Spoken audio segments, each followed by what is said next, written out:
All right, so this morning I'm going to start out by reading from an existing translation. I decided to go back to the New King James from using the New American Standard just because it flows a little bit better with the way that I think, and so I just have a preference for it. I don't have any other a significant theological or academic reason for that whatsoever. Besides, I just want to. But I'm going to start here because I think it's appropriate considering what I'm going to tell you this morning. In Isaiah chapter 1, verse 4, the Lord begins by saying, "Alas, sinful nation." I like the way he states the obvious. "A people laden with iniquity, a brood of evildoers, children who are corrupters. They have forsaken the Lord. They have provoked to anger the Holy One of Israel. They have turned away backward." And then in verse 5, "Why should you be stricken again? You will revolt more and more. The whole head is sick, and the whole heart faints." Now, I'm going to say, based on my research, which I'm going to explain in just a moment, that this is okay. This is pretty good. There are not too many problems that are here, but there's a few that are worth mentioning.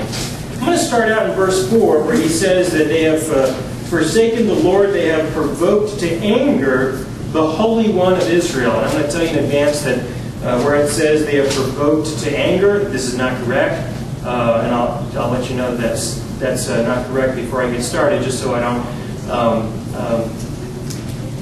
overwhelm you too much by what I'm going to tell you. Because if you consider this idea of provocation, it can be a very serious matter. You probably have encountered some churches or radio programs, theology, maybe not on TV, I don't know. You've probably encountered people who have suggested that you can provoke God to anger. And I can suggest in some ways that that can be correct, but this would be a good verse that people would point to in order to exaggerate that point. Look at what the children of Israel have done. They have provoked God. I mean, they really have. You know, maybe they started out where the majority of the people were doing that which was good more than that which was evil. And now the people, through several generations, have gotten to the point where there are more people doing evil than there are doing good, or there is more evil that is being perpetrated by the people than good. And so we have this skewing that has taken place that is now provoking God in such a way that He is going to beat them. He's going to intervene, and He's going to do whatever is necessary in order to ensure that they experience pain and suffering. Right? And perhaps you've heard messages like this in recent times where people will tell you, "Now folks, you had better get your sin under control. You had better get your flesh under control," more correctly, because you don't want to just control your sin. You want to eliminate it, right?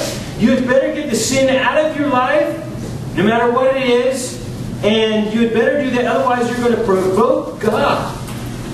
And if you provoke God, you know, He's going to have an attitude about this. And He's going to do whatever is necessary to intervene in your life, and He is going to beat you. Right? But don't worry, you know, if you do what's right, then He'll bless you in return, right? You know, sort of like the carrot and stick theology. We'll offer the carrot, but if you don't take it, we're going to beat you with the stick. Right? Or there's something called the wooden spoon theology. Whereas if you do what's wrong, then that big wooden spoon is going to fly out of the heavens and it's going to come by and swat you. All right, that kind of perspective. Because if you read verse 5, it says, "Why should you be stricken again?" And because of the provocation of God described in verse 4, you may assume that it was God who did the striking, and He's going to strike you down, right? And so, after He's saying something like that, or perhaps you can remember hearing something like that in the past, can you begin to feel the pressure that you'd be under? This is the kind of pressure that people are experiencing right now, not here, hopefully, but in other places all around us. They are getting this, and they are feeling the pressure, knowing that God is going to beat them if they don't get the sin out of their life. And so, through this inspiration or incentive, right? This new motivation, they're going to probably recommit, rededicate, and quite sincerely as well. They may very well do this. They may come down to the altar, and I don't think they'll set their pets on fire, but they might, maybe give a little money or something. And they will do, whatever, whoever tells them to do whatever it is to do, they will do whatever it is in order to try to appease God, to let Him know that, we didn't really want to provoke Him. So please be merciful and don't beat us. And then the person will begin this day anew with this sense of devotion and commitment, and will covenant with God once again to stop doing that which is evil and start doing that which is good. And then by Tuesday, they're going to be praying that those doors will be open for a Wednesday evening service, so that they can go in and appease God in some way because of all the provocations that they did on Monday and Tuesday, perhaps even a little on Sunday. And they're going to get in there in order to try to appease Him in the same way because they provoked Him, and they've got to try to head Him off before He beats them. So that they're ready to make it through Friday and Thursday, Friday, and Saturday, which are of course days of great risk. In which case they'll be ready for Sunday morning to go through it again. And that's the Christian life. That's the Christian life for a lot of people. And can you sense the evangelistic message that they communicate? Become a Christian so you can do this with me. Right? What else do you expect them to say?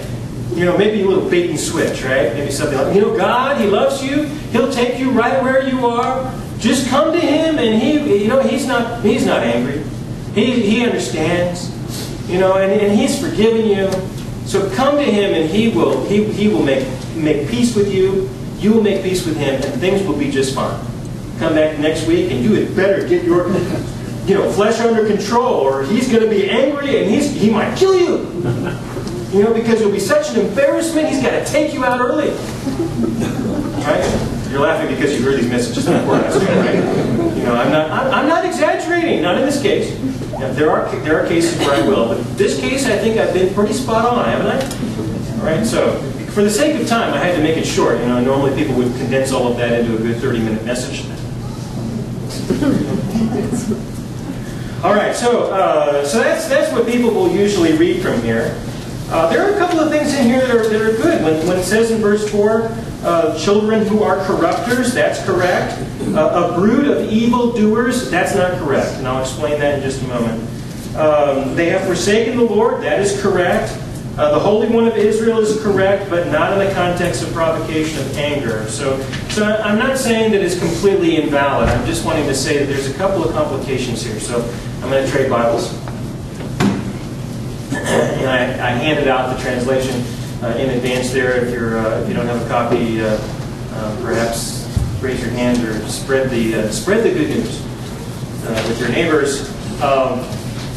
If not, bear with me and just pay attention to me, and then you can take the piece of paper home and study it on your own. But now I'm going to refer again to the thought for thought translation that I've presented, as opposed to the word for word. The word for word is in many ways is kind of a transition to the thought for thought, because I think it's more important to know what was the thought, what is the real intent. Sometimes it can be a little bit difficult to express that as well as you need to in a word for word, but I've done my best with the word for word also. So in verse 4, in the thought for thought translation, the first word is ah! All right? To use the English equivalent. It is an interjection of God expressing grief. That's it. Okay? In the version I just read, he says, alas. Okay? But I don't think that's as adequate as the word that was really chosen, which is just, ah! Okay? A real expression of grief, of desperation. Alas gives the impression that he wants someone to pay attention. But the grief is so severe that there is no interest in whether somebody pays attention to his expression or not. I mean, he just lets it out. All right? So, a sinning nation, a grievous people of guilt. All right, a grievous people of guilt. Now, the word I used there in English, guilt, is a word that's a little bit more involved than just saying someone's guilty. It really has its root and its expression in the context of good and evil. It's a word that really expresses what I say after the comma there, that these are people, a grievous people of guilt, turning away from what is right to that which is evil. That is a follow-up to that word that I translated guilt, to further emphasize the meaning of that word. That these are people who are definitely turning away from that which is right to that which is evil. And why would this be so important? Please remember that this is the time period in history where God is dealing with the issue: do we live according to what is right and wrong or not? Do we live according to what is good or evil or not? Remember, this got started in the Garden of Eden. This is where this issue or this conflict or this battle got started. In the Garden of Eden, Adam and Eve were deceived into believing that if they only knew what was right and wrong, then they could be like God, which is a way of saying they can do that which is right and not do that which was wrong. That's where it got started. And this hasn't been settled yet. At least not to God's satisfaction, I don't think. Perhaps not even to many other people. But this is the time period in history where this issue is being resolved. So God has rightly declared, because of the emphasis placed in verse 1 and 2, He has rightly declared that these people are not doing that which is right. They are doing that which is evil. They've got plenty of time and plenty of opportunity to do one or the other. And so, do we live according to what is good and evil? Well, the people were failing in that regard. That's the context of him using the word guilt here, in order to really express the point that they're just not doing it. Now, is he saying that in order to encourage people, come on people, let's do it? Well, of course, yes. He was saying it in the context of, so, come on, let's do it. Come on, do that which is right. Don't do that which is evil. And of course, we get to hear that a lot today as well. But please remember, the purpose of the law was to drive us to the point of giving up in this task. Giving up. You've got to give up. To give up does not mean you don't have the guts. To give up means that you have the conviction to realize that you have no hope outside of His mercy. And at that point, a person is ready for the new covenant. So that's the transition that we're in, and that was the purpose that he used, for which he used this word right here to tell the people, come on, let's do it. Come on, you can do what's right. Let's do it, right? That was the intent of this. A grievous people of guilt, turning away from what is right to that which is evil. Now, it says, the seed of those who are doing evil. The seed of those who are doing evil. Which it just doesn't say that in the English that we have, but it's very explicit. That word seed is used, and the implication behind that word being used that was not properly translated means that the parents are involved with this. He uses the word in order to describe the parents of the children, and then he talks about the children afterwards. And the translation we've got, he kind of leaves the parents out of this. But I'm saying this in order to exaggerate the point that by saying this, he's saying that everybody's involved. Everybody's involved with this. Now, why would this be so important? Well, consider our lives today. Haven't you ever heard anybody say something that sounds like this? You know, when I was growing up, it wasn't like this. Okay, from your laughs, I guess you know what I'm saying, what I'm talking about. You know, my generation, we weren't like that. We weren't like that. Okay, this is the same kind of attitude. As it is written, if I may paraphrase, because I can't quote the exact verse, probably in Hebrews. But the writer of Hebrews said on a number of occasions, it is written in some place. It's all biblical about it. It is written that you pass judgment and yet you are guilty of the same. That's the idea here. Is that it's easy for people to point their finger at someone else and say that they are the corruptors, they are the destroyers, but it can be really hard for us to point the finger at ourselves and say that we are participants in that also. It can be very hard to do that. So that's the word that he chose to use in order to explain that the parents are involved with this as well as the children, which is a way of saying that everyone is. Now remember what I said earlier in previous weeks about the kings and about the people requesting a king. Okay, so we could go generations back, not just the parents, but the grandparents and the great-grandparents, and keep on going all the way back to the day when the people requested a king to begin with, which was an official rejection of God. We could keep going all the way back to Adam and Eve, like I described earlier. I mean, we could really, get some distance with that, but that's not my intent. And that wasn't his intent here either. Here it was just to say that the parents are involved just as the children, and he does not use the past tense. He says that the parents are still participants in the sense that the seed of those who are doing evil, the seed of those who are doing evil, which is a way of saying that the parents are, it's in the present, not a completed or an incompleted, but in a present active participle sense, that the parents are actively involved in the evil and the perpetuation of it. They are participants in causing the evil that we presently are experiencing.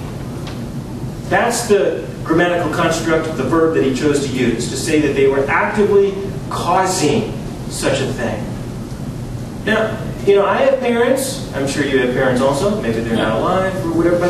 But we probably have a sense that, that our parents were perhaps participants in some ways in our lives, in such a way that they could also esteem some claim over the sins that we've committed in our lives. That's not to say that we blame them. I'm just saying that there is participation involved. Let me give you a simple example. If a child, let's start with an adult. You probably have encountered adults who will not assume responsibility for their sins.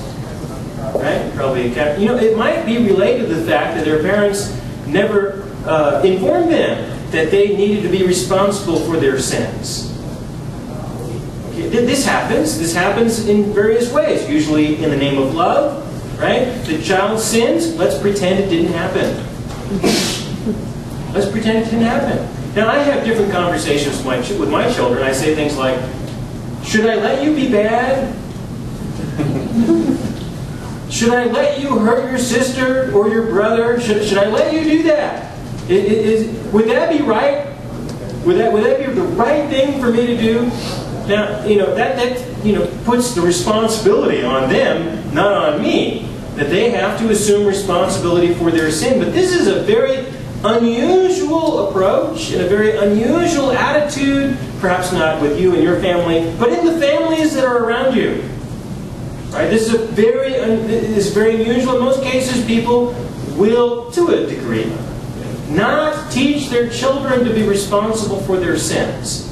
All right? And that is the tone of this, that there is an active causation because of the action or the inaction of a parent. And this happens for various reasons. It could be that they're tired, or they're at work, or who knows what. We have busy lives. I'm not interested in addressing the issue in order to find excuses. I just want us to assume the responsibility that we have as parents, as the Lord told us in the law. I may refer to that. Teach your children. It is the parents' responsibility to teach their children. And when we fail to do that, for whatever reason, when we fail to do that, we participate in potential corruption and destruction. That, I believe, is the intent of what he has said.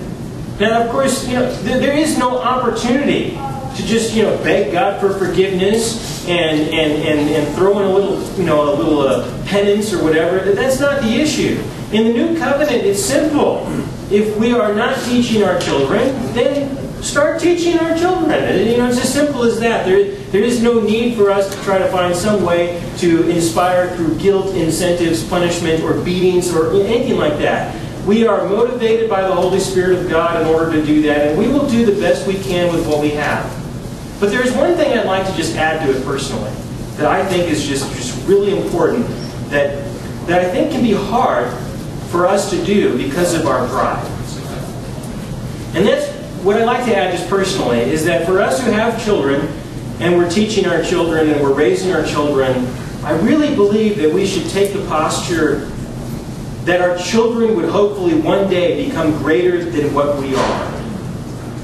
I've told my son that, for example. I said to him, I pray, I want you to one day be greater than me.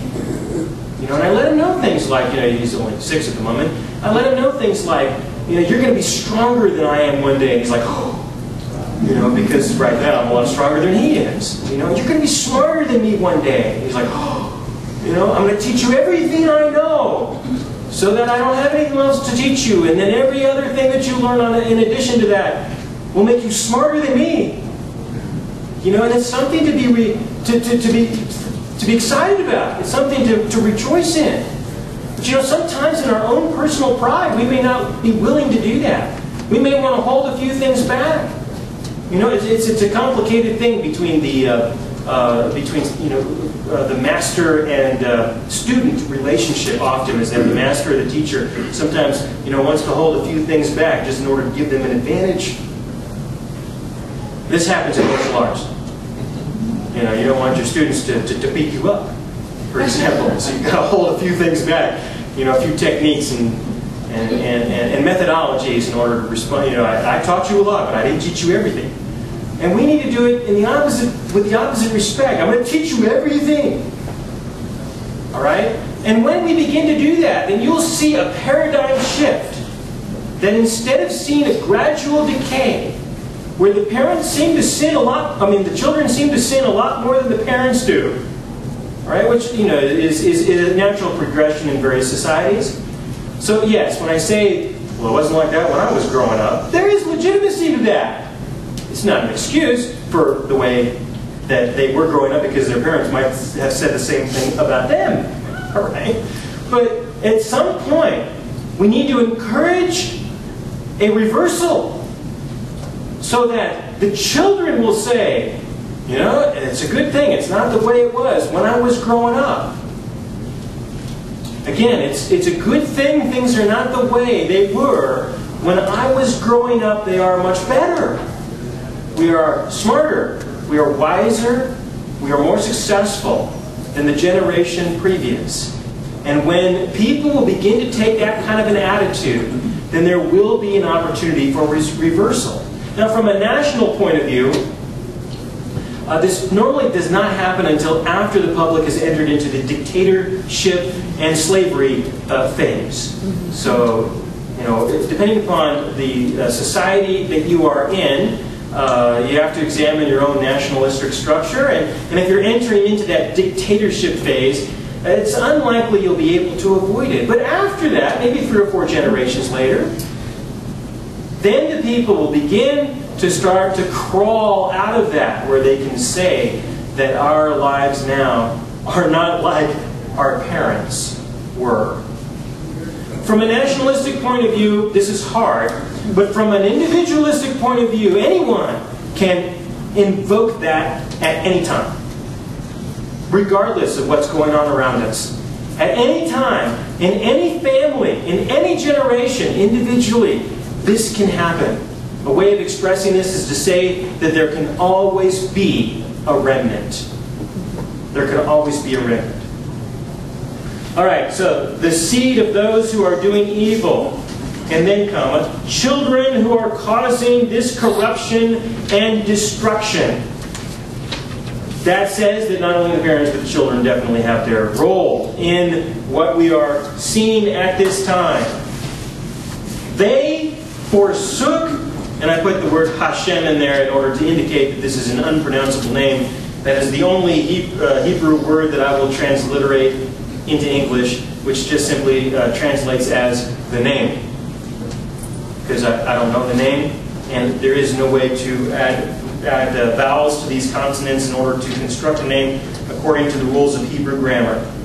Now, it says they intensely despised the Holy One. In the English translation I just read, it says that they provoked the Holy One, right? Provoked, it doesn't mean that. It means that they personally, intensely despised. There's only one other way besides this grammatical construct in the verb of what's called a piel, which is the intensive form. There's only one other way to make it any stronger, and that would be to write it a second time.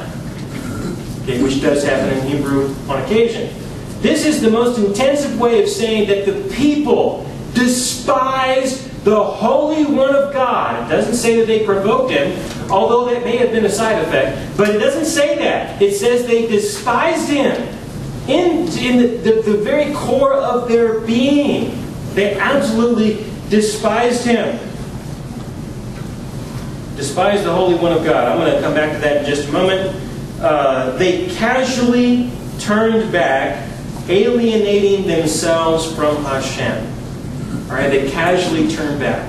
You've got to take both of these things together. First, they intensely despised Him, but they just kind of casually turned back. Now, you could say turned a back, turned their back.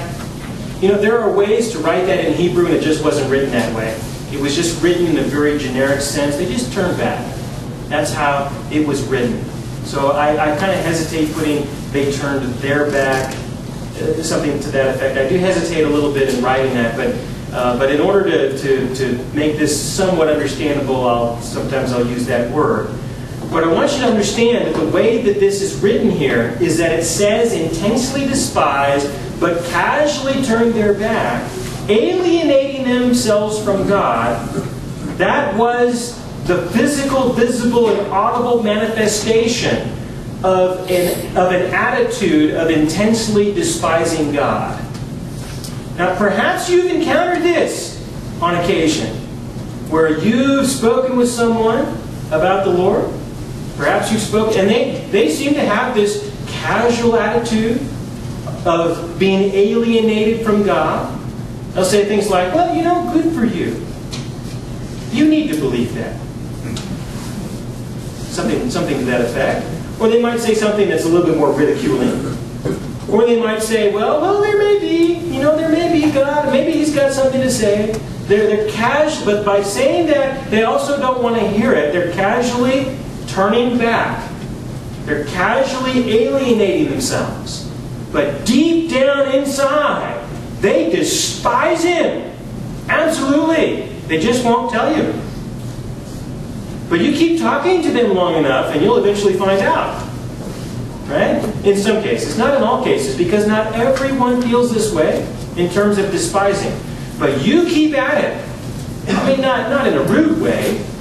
You keep at it in a polite way, in a reasonable way, and eventually one day you're going to hear their frustration.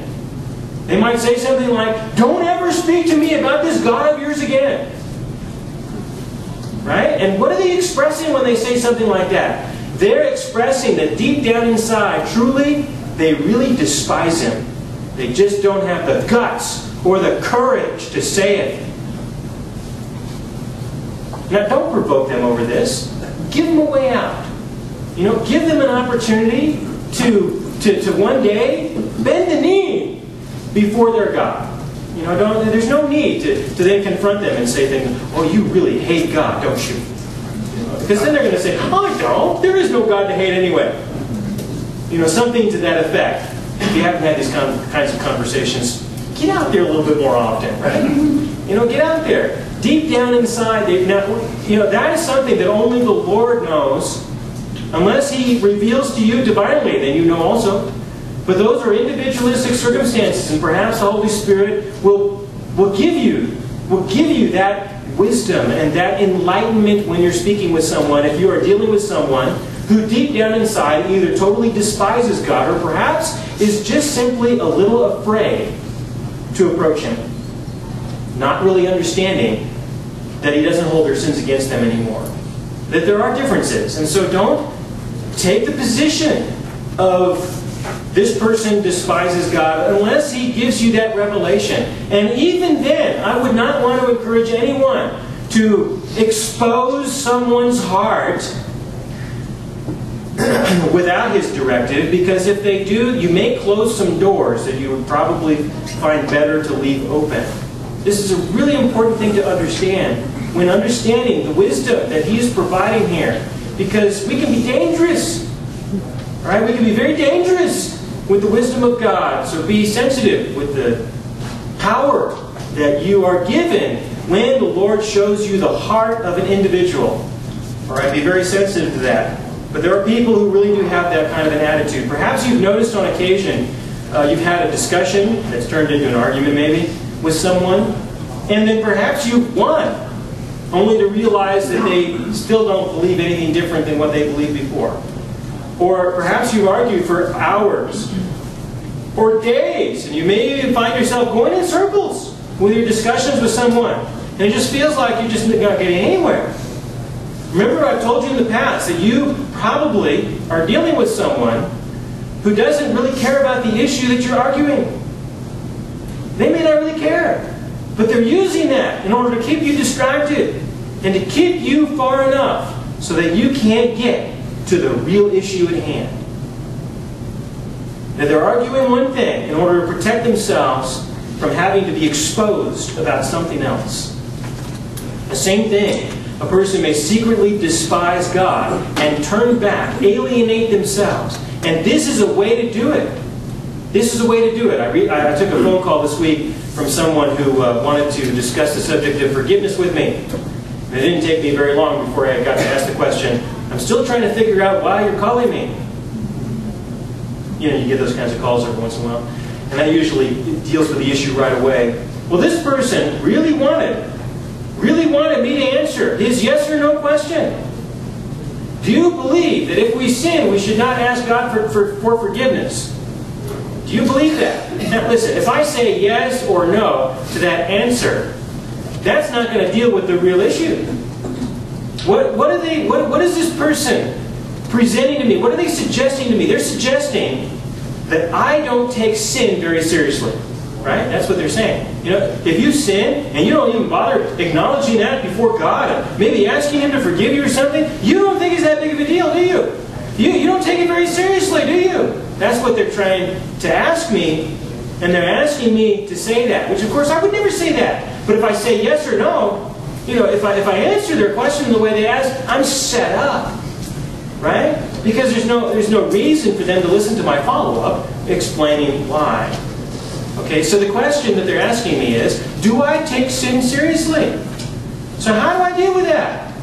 Well, I can deal with that with a number of ways, but this is the way I dealt with it. I then said, I believe that if you personally will then get on your knees and ask God to forgive you in the way that you've just described, which they had just described, I believe that if you do that, that you don't take sin very seriously.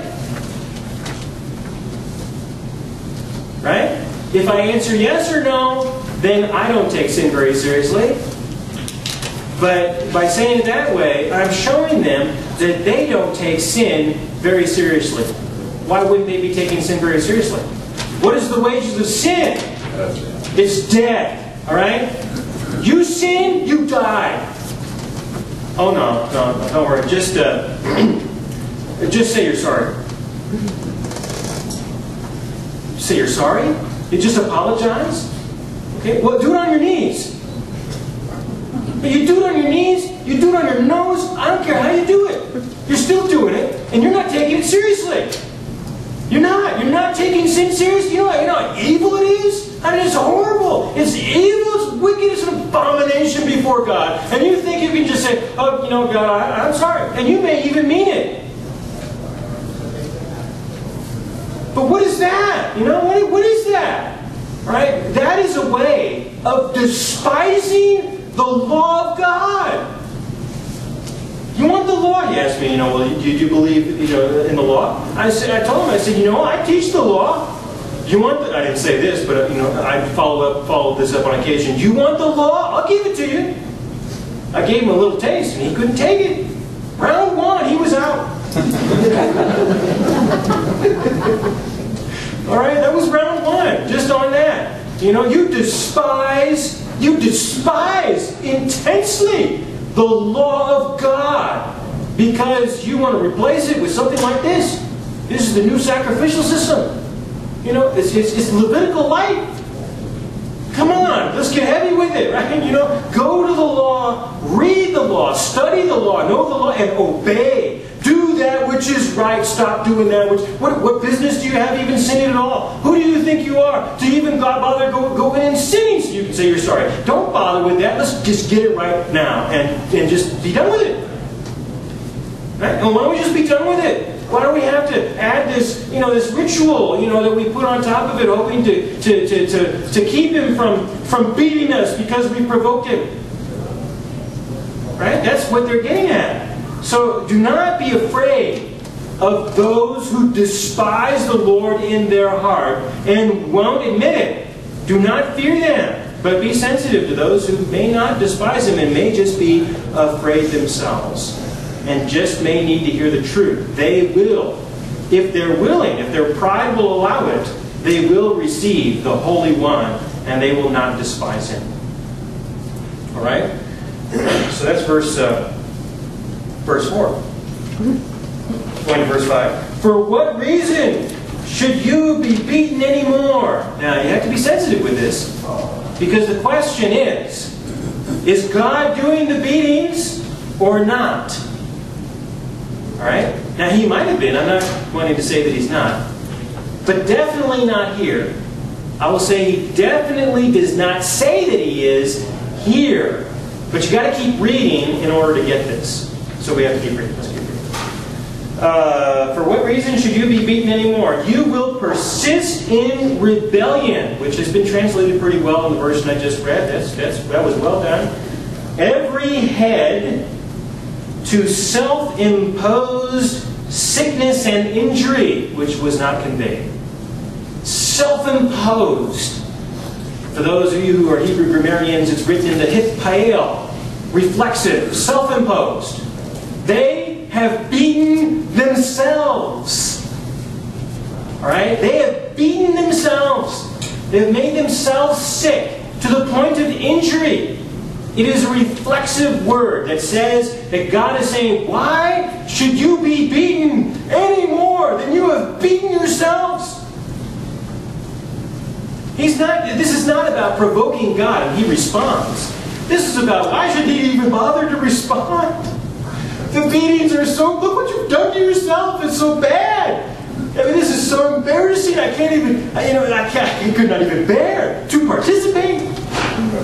That's what he says. And there's been a failure in communicating that. There's been a big failure. Now, why would this occur? I mean, why would they ignore, I'll use the word ignore, this word. I believe that they would ignore it probably because of a Calvinistic bias in translation. In the Calvinistic theology, which I believe most of the contributors to this work that was their bias, it is unacceptable for someone to beat themselves. If that happens, it's because God did it. If I may summarize. Alright? You know, that was what God did. And so there can't really be a separation between God and people. That might sound a little too Arminianistic, which I, of course, don't agree with either. And I'm not anywhere in between. You know, I'll never forget one time I went to this conference and I met this fellow and he introduced himself. He says, "Hi, I'm so-and-so, and I'm a strict Arminianist." And I said, "Well, it's nice to meet you. You know, it's very uncommon for a person to identify themselves that way. What inspired you to become a strict Arminianist?" And it didn't take me very long before I got to say, "You know, that sounds a little Calvinistic to me." And he said, yeah, I know. People tend to kind of slide between the two. I think the argument can be well defined as a discussion between two students of Plato, Socrates, and Aristotle, pagan Greek philosophers who are competing with each other about their perspective of God. This is different, all right? This is a God who actively participates in our lives and allows us to beat ourselves up. All right? He really does. And we can do it. We don't need His help. We don't need to provoke Him. We don't need His inspiration. We can really do that to ourselves. And that's what He's saying. He's saying that the beatings that you have experienced is what you've brought upon yourselves. Why should you be beaten anymore? It's an appeal for them to stop beating themselves. I mean, can you hear it? Why should you be? Why do this to yourself? And there's been a failure in communicating the way that this has been expressed. Every head to self-imposed sickness and injury, and every heart is faint. It really starts with our minds, doesn't it? It starts with our minds. It is written, I believe it's in Colossians, that we are separated from our God in our minds. Right? In our minds. When we commit sin, for example, it's a good indication that we have separated ourselves from our God in our own minds. Well, you got to think about the reason why a person sins. The reason is because they want to be loved. They want to be accepted. They want some meaning and purpose in their life, and they have been deceived into believing that if they engage in this sin, that they will be fulfilled. They've been deceived in their mind. And it's because they do not believe that God will fulfill the deepest needs of their heart. And so we separate ourselves. In our own mind, we separate from God. Does that mean that He's gone? No, He will never leave us. He will never forsake us. But on occasion, He might speak to our hearts and say, this is difficult to watch you beat yourself up like this. I mean, why should you beat yourself anymore? Or why should I even intervene and add to it? Because He certainly has the liberty to do so. But, please, can you hear the heart of God? Can you hear, His attitude that is expressed here, that we know in the new covenant? We know that this is how He relates to us in the new covenant as well. The appeal is to believe Him. Would you please, as the Lord, the Holy One of Israel would say, would you please believe me? Would you just believe me? Instead of calling me a liar by despising me in the way that you do. Just believe. Believe that I am with you. That I am the one who accepts you. That I am the one who will meet the deepest needs of your heart. But if you won't believe that, then your heart is going to be sick. Right? That's the expression here. We have a disconnect between the mind and the heart. Which is to say, for example, our soul and our spirit. Our soul being the mind, emotions, and will, and our spirit being that component that we have, that part of who we are, that has the spiritual needs that we have, that only God can fulfill by His personal indwelling presence. We know this according to the New Covenant. That's what He's talking about. There's a separation between the two, that the heart is sick because the mind is sick. The heart is faint because the mind is deceived. That's effectively what He's communicating here. And so get your heads right. All right? Your heart may be, sick and ill. And there's nothing you can do about it. You probably may notice that. Deep down in your being, you feel like there's just nothing that can be accomplished. That it's just, you're faint, you feel the sickness and the pain, and you know that there is no way that you can do anything about it. It's like having the flu, right? I mean, you just got to get through it. But in this case, there's no vision of anything in the future. That's what He expresses. That kind of faintness. If you are going to address this, if He's going to address this, if this is going to be addressed, It must first begin with the mind. And the mind has to do with what you believe. Do not underestimate the significance of what it means to believe. To really believe. You know, I asked somebody years ago, how would you describe the gospel? They said, well, it's one of those things that you know in your heart but can't quite put it into words. Folks, that's backwards. I mean, I really wanted to say, but the Lord didn't give me the inspiration to say it. I wanted to say, which I'll say now, I wonder how the gospel ever left Jerusalem. How did it ever get out of town? If it's something you just kind of believe in your heart but can't quite put into words. What kind of excuse is that? Alright, there's no excuse for that. You must know. Otherwise you cannot believe what you know. And if you do not believe what you know, then how can your heart be fulfilled by the presence and the truth of the living God?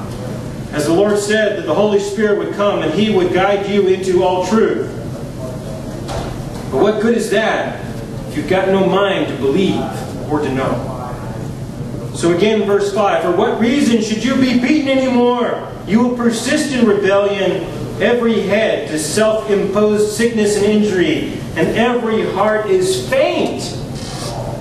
It's a way of saying, how long is this going to go on? How long? You know, His intervention was simple. I'm going to eject you out of the land. Evict you. I'm going to get you out of here. Maybe that will get your attention. That's His way of participating, among others. But it was motivated partially because of our self-destructive behavior. It's through our self-destructive behavior that He will intervene. Because He can only take it so long. People ask me, how long before the Lord returns? You know, and I personally believe He will return when we have beaten ourselves so badly that there is no alternative but Him to return.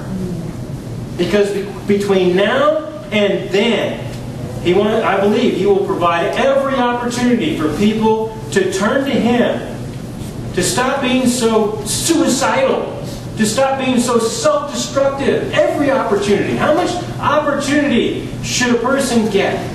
Or how many opportunities should the generations of humanity get? I believe that out of His love and out of His desire, He would let this go on as long as possible, until finally, as I said, we have beaten ourselves so badly that there is no alternative for Him but for Him to personally come and settle the matter. If He comes earlier, I'll be thankful. So that's verse 5.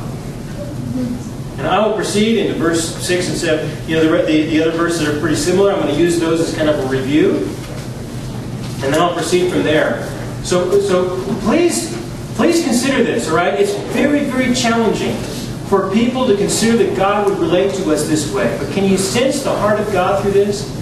I mean, I can think, if you know Him already in this context of the New Covenant, when you see Him express it here, it should be quite obvious. But if you don't know Him in that context, it can be hard to see that, which I believe is well expressed in the translations we have at our disposal right now. So I feel comfortable in writing it the way that I saw it. All right, so please take this with you and ask the Lord to show you more about how He relates to us and the fact that He really doesn't have to do a whole lot in our lives, that we can do plenty ourselves. But that really does put the power in that respect in our hands as well, and the responsibility in our hands also, for us to be responsible for what we believe and why. Let's pray. Heavenly Father, thank You for this time that we can review these things. And Lord, I do pray that You'll speak to us about what we believe and what we don't believe, and where our hearts truly are. And Lord, I do pray that we will assume the responsibility that You have given to us, and to be thankful for the intervention that You have invoked as well. And I thank You for this in Jesus' name. Amen.